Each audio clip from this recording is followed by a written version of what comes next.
What is going on, everyone? My name is Andy. Welcome back to another Euro 2024 fantasy video. In this one, I'm going to go through my latest drafts. Yes, plural. So basically, I'm going to go through the main draft, the chip strategy that I'm currently on, which is only one chip in the group stages. And then I'm going to show you the draft that I'm considering if I decide to use all my chips in the group stage, because there are some slight differences between those two teams. So if you enjoyed the video, make sure to give it a like. Hit that subscribe button if you haven't done so already. Let's get into it. All right, let's start with the main draft first of all. Now, I'm still pretty set on using the limitless chip in Matchday 3 and then the wild card in the quarterfinals, hoping for some upsets. Not England, of course, but hoping for some other upsets, which means that the wild card is pretty handy later on. That might not be the case if all the favourites go through. It won't matter too much, but I guess that's pretty much your only decision. Do you use the wild card in the group stages, or do you use it later on? Currently, I'm still planning to just use the limitless in Matchday 3. You do lose some of the advantage for that, as a lot of people have pointed out, because if there is going to be rotation in Matchday 3, it's going to be a lot of the more expensive players coming out and the cheaper ones going in. And obviously, unlimited budget on the limitless chip is part of the advantage, but so is just being able to change your team. So I still quite like this. My only worry with it really is you've kind of got to nail your triple ups for the first two match days. If something goes wrong and you've picked a player that actually is not starting or not getting the minutes, or the team doesn't look great, you have got the wildcard chip in reserve to use in Matchday 2, but by not planning to do that in advance, your team might look slightly weaker in the first match day. But anyway, right now that's still the strategy I'm on. Couple of changes in defence. I've gotten rid of double Germany defence and gone for double England instead, because since I made the last draft video, Harry Maguire is confirmed not in the England squad. So Mark Gay is going to play centre-back instead, and he's 4.5 million. So he's a little bit cheaper, and he's basically the same price as Tar. And the German attackers are cheaper than Saka, who I had in originally. So Saka is the one that I've dropped, and I've put Gay in instead.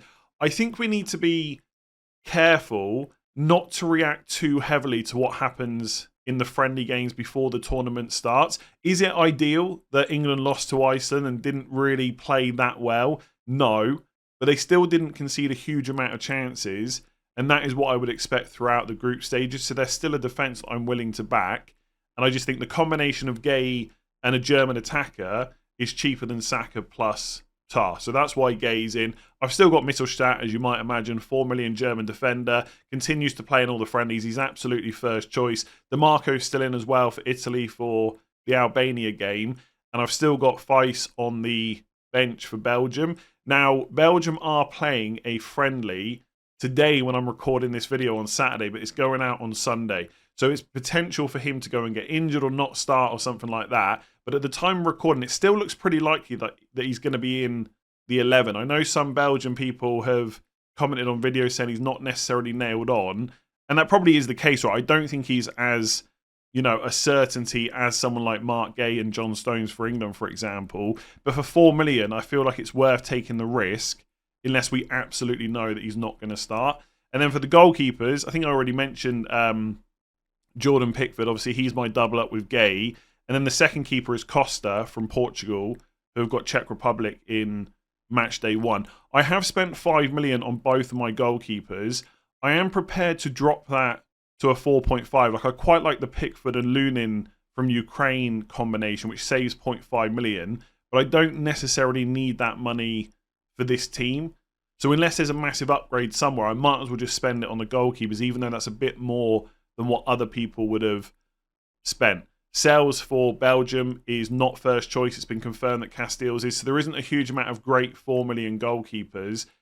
And I do quite like Verbruggen for the Netherlands, especially with Poland in Matchday 1. But on this strategy where I'm not looking to wildcard in Matchday 2, I don't really want a Netherlands keeper against France. Part of me does think just go for it, because you do get to change substitutions, obviously, throughout the match day.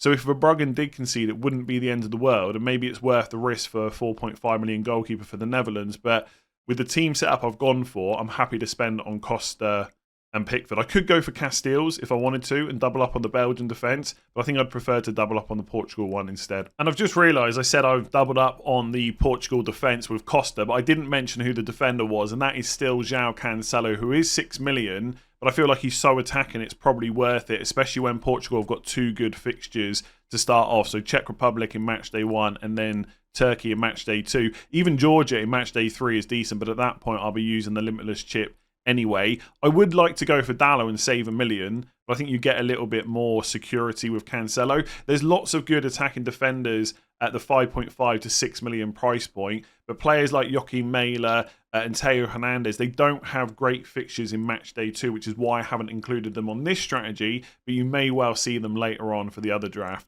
And then looking at the midfield, there's actually only 2 players that survived from the last draft. One of them is Bruno Fernandes. I've just mentioned that Portugal have got decent fixtures, and he's also just a output machine. The guy just gets goals and assists when he plays, and I'm fully expecting that to be the case during the group stages. He'll also be my captain on the final day in Matchday 1 if I need him. Just to clarify, by the way, on the captaincy stuff, because people still seem a little bit confused, you have, in Matchday 1, where there's 5 days that make up the first round of group games, you've got 5 captaincy opportunities. It doesn't mean you have to use them, right? If I captain Mittelstadt in the first game of the tournament and he goes and gets a clean sheet and an attack and return and man of the match and we're looking at big double figures, then I may just keep the captaincy on him even though I have the opportunity to use it another 4 times because only one player's score gets doubled.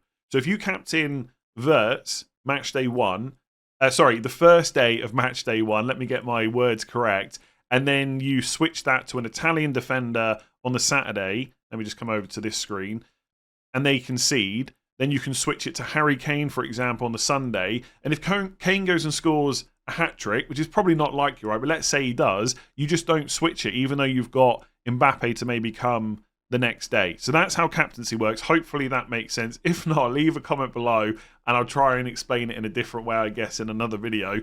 So that's Bruno Fernandes, captain for the final day of Matchday 1 if I need him. And Gundogan's still in as well. I still see him as pretty good value. Out of all the attacking German players that are going to start, I think he's the cheapest. Wirtz is a little bit more expensive, so is Musiala. And Gundogan should be on penalties as well. Like Germany, from the reports that I read, didn't necessarily impress in their friendly against Greece either, although they did go on to win that game. But they're at home, right? They've got home advantage. Teams will be different in the group stages than they are in the friendlies, right? You want good performances in these friendlies. Of course you do. Had England, for example, beaten Iceland, there'd be a bit more of a buzz around them going into the tournament. You also, as a player, don't want to get injured, right?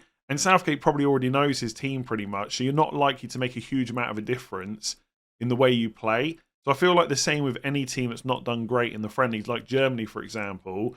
I still want to back them. So Gundogan's in. I've also got Wirtz. So because I've not got the double up in defence anymore, but basically I'm going to triple on Germany. So if I don't double up on the attack, I'll almost certainly double up on the defence instead.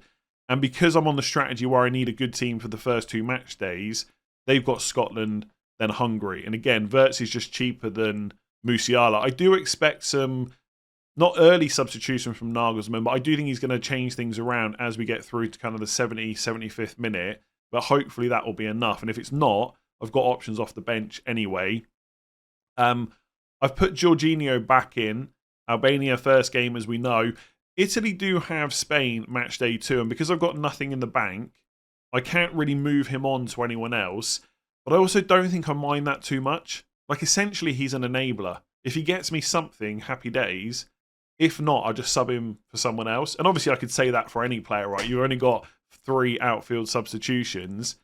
But I just think Jorginho for the first 2 games, if he's going to play, is fine. Ideally, I'd like to upgrade him to like a 6.5 million midfielder, someone like Rodri, for example.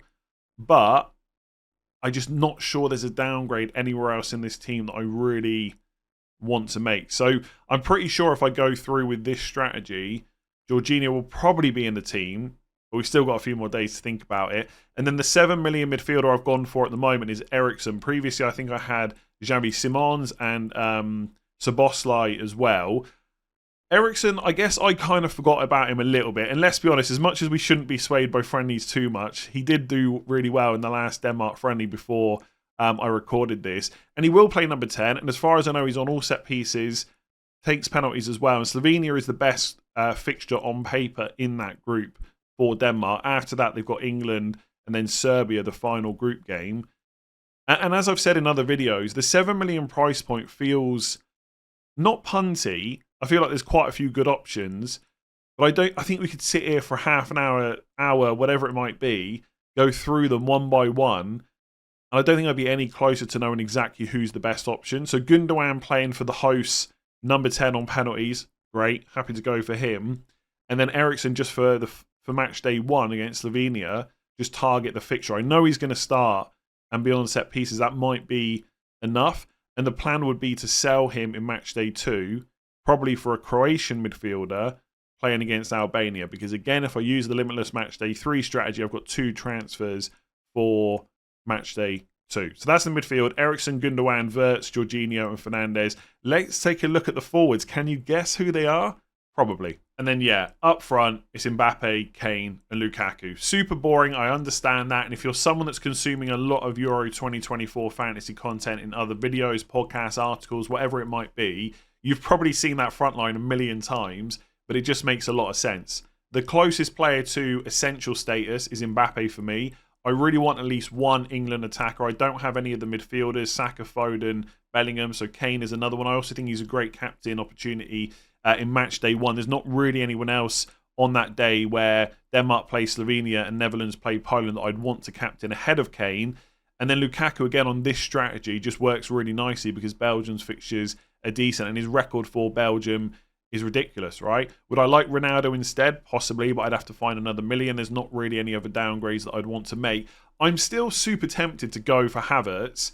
There's just something saying to me, if you're on this particular strategy where you're trying to save a chip, Lukaku almost feels like a sure thing.